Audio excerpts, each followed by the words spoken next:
लोकतंत्र बचाओ का नारा निम्न में से किस लोकसभा चुनाव में दिया गया था? 1977 के लोकसभा चुनाव में। देश के सभी राजनीतिक पार्टियों ने चुनाव प्रचार के आदर्श आचार संहिता के तहत निम्न में से कौन सा मनाही है? चुनाव प्रचार के लिए किसी धार्मिक स्थल का उपयोग न करें।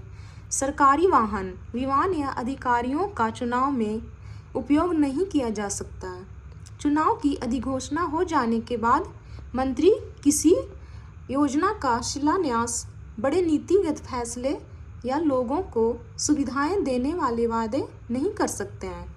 नेक्स्ट क्वेश्चन, लोकसभा चुनाव में एक निर्वाचन क्षेत्र में 25 या विधानसभा चुनाव में 10 लाख रुपए से ज़्यादा खर्च नहीं किए जा सकते। क्या ये सच है?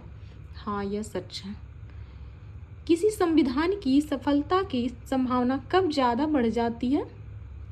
जब किसी नागरिकों की स्वतंत्रता की जितनी अधिक सुरक्षा करता है, जब सभी नागरिकों की समानता की जितनी अधिक सुरक्षा करता है।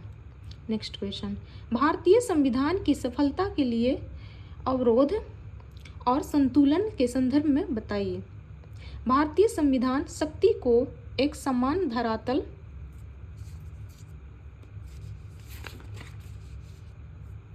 पर विधायिका, कार्यपालिका और न्यायपालिका जैसी संस्थाओं और स्वतंत्र संवैधानिक निकाय जैसे निर्वाचन आयोग आदि में बांट देता है।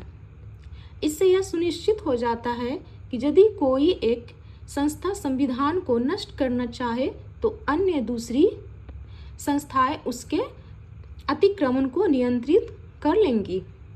नेक्स्ट क्वेश्चन, संस्थाओं की रूपरेखा बनाने में निम्न में से किस बात का ध्यान रखा जाता है? बाध्यकारी मूल्य, नियम, प्रक्रियाओं के साथ अपनी कार्यप्रणाली में लचीलापन का संतुलन होना। संविधान को किसने बनाया? संविधान सभा ने। किस वर्ष मोतीलाल नेहरू समिति में अधिकारों के लिए एक घोषणा पत्र की मांग उठाई थी? नेहरू रिपोर्ट 1928 में। अवशिष्ट शक्तियां का सिद्धांत कहाँ से लिया गया है? कनाडा से। और संघीय शक्ति, ये भी कनाडा से।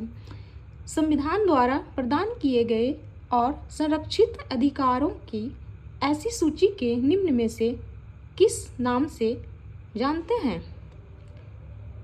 अधिकारों की घोषणा।